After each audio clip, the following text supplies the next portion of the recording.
I've had this model for many years, as it has been sat in my drawer as an abandoned project. I had previously base coated it in Daemonette Hide and then put the project down. I'm going to finish all the base coats, starting off with Nagaroth Night for the claws. I'm using this for the robes as well.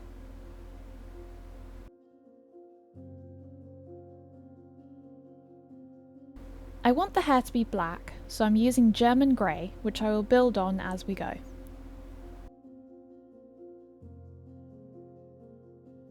I'm filling in all of the armour with Leadbelcher.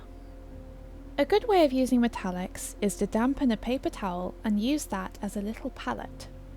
It keeps the paint nice and thin and also keeps your brush damp, as well as preventing contamination or your paint drying out.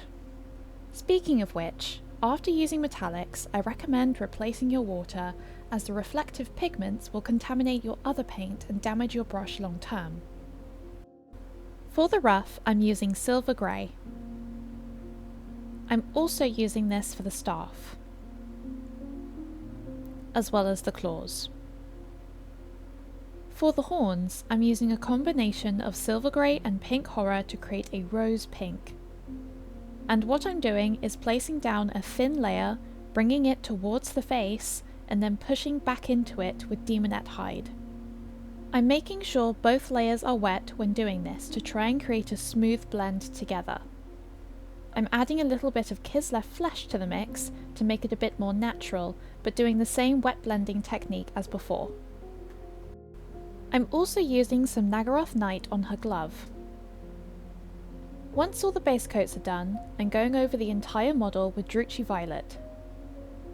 For the staff, I intend to make it look like it's made of jade. For this, I'm mixing Dark Angel's Green contrast with contrast medium to get a really pale green, and I'm placing it all over the staff. Because the wash darkened everything down, I'm using Daemonette Hide to start to try and lighten the raised areas such as the forehead, cheeks and muscles. Next, I'm using Warpfiend Grey in the same way, making sure it's nice and thinned down to not go overboard. You want to gradually build up brightness on those areas to improve the contrast level.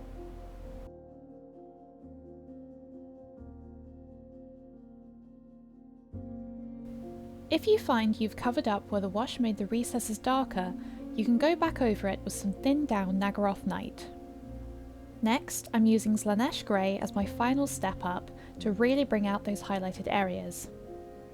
For the claws, I'm using some Xeris Purple and lightly applying it to the raised areas.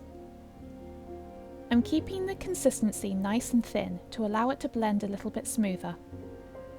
I'm also using this on the skirt as well. Don't worry if you need to go back and forth a few times when layering. To increase the contrast levels, I'm also going over the creases of the skirt as well with Nagaroth Night.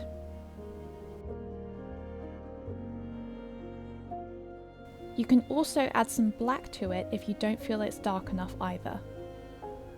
I'm also using a mixture of Nagaroth Night and black to darken the tips of the claws and the fingers. Think of Scarlet Witch using the Darkhold as inspiration. I'm touching up the horns with Kislev Flesh and a tiny bit of Pink Horror to create a sort of peach colour. I'm also touching up the hair in the recesses with German Grey and Nagaroth Night, to keep it dark but also give it a purple tinge. I'm using London Grey to go over the edges, which will give it a highlight effect. Some areas aren't dark enough, so I'm mixing Nagaroth Night with black to use on the deepest areas. I'm also placing a wash of Nuln Oil all over. I usually tell people not to allow the wash to pool, however, because the recesses on this model are so deep, it does unfortunately hinder the painting process more, so on this one occasion I am intentionally allowing it to pool. The armour is already pretty much there, however I'm just going over the edges and some raised areas with Stormhost Silver to give it some extra shine. I only want the eyes to be plain black, so I'm using a micron pen to fill these in for more accuracy, especially as it's such a small surface area and there is more room for error.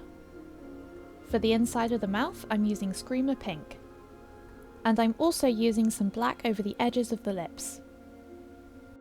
I'm retouching the edges of the ruff with silver grey and lightly going over the edges of the inner skirt with Screamer pink. If you want to leave the staff with just the contrast paint over the top, you can, but for me, I felt that the finish was a little bit patchy, and I wanted to work in some deeper shadows and highlights. For the deeper shadows, I'm using Caliban Green, and for the highlights, I'm using Gauss Blaster Green. Occasionally, I'm adding the tiniest bit of Warpstone Glow, but I don't think I truly needed that in the end, so don't worry about it if you don't want to use it. As for application, I'm doing it in a very similar way to regular faces, making a nice deep shadow around the edges of the face and in the creases under the cheeks, nose and eyebrows, and then using a highlight on the cheeks, forehead, bridge of the nose and other raised areas like the chin or around the neck or something.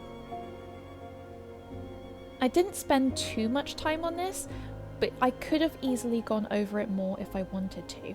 You can spend as much or as little time on this as you'd like. Blending is ultimately down to preference.